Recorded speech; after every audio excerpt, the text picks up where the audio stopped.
ભાવનગરના મતવા ચોકમાં સામાન્ય બાબતે મારામારીનો બનાવ બન્યો હતો।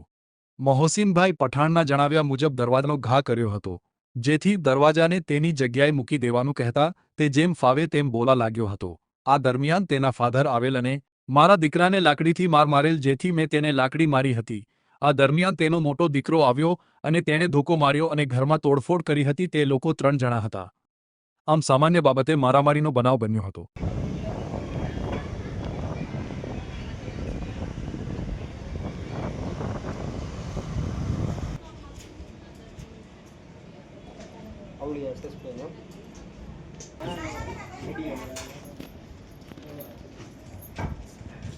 तो आ दरवाजा पर हां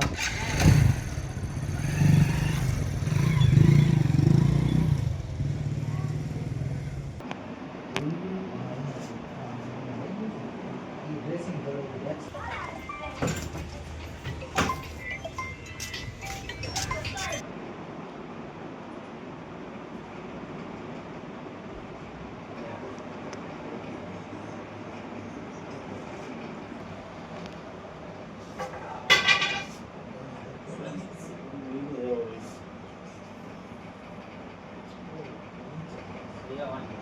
दरवाजा અહીંયા જ હતો મેં લઈને અહીંયા રાખ્યો તો કે રાખી દેજે મેં દૂર રાખી દે કાઈ આ દરવાજા માટે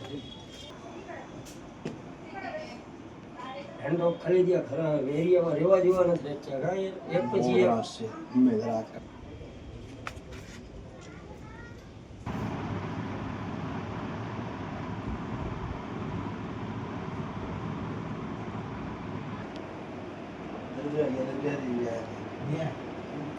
आया नहीं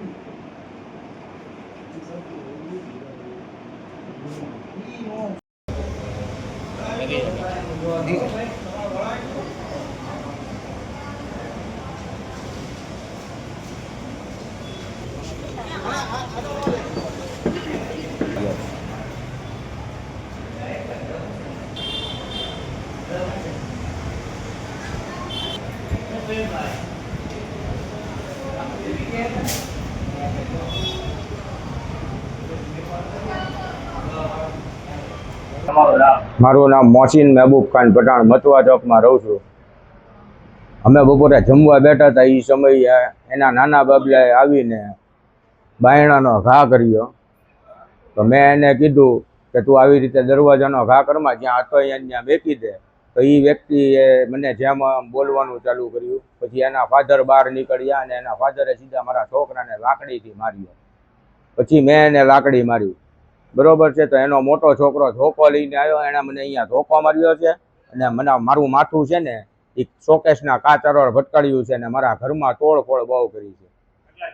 3 જણા હતા એ લોકો, મોહસીન રફીકભાઈ સૈયદ, રફીકભાઈ છોટુભાઈ સૈયદ અને જરીનાબેન રફીકભાઈ સૈયદ।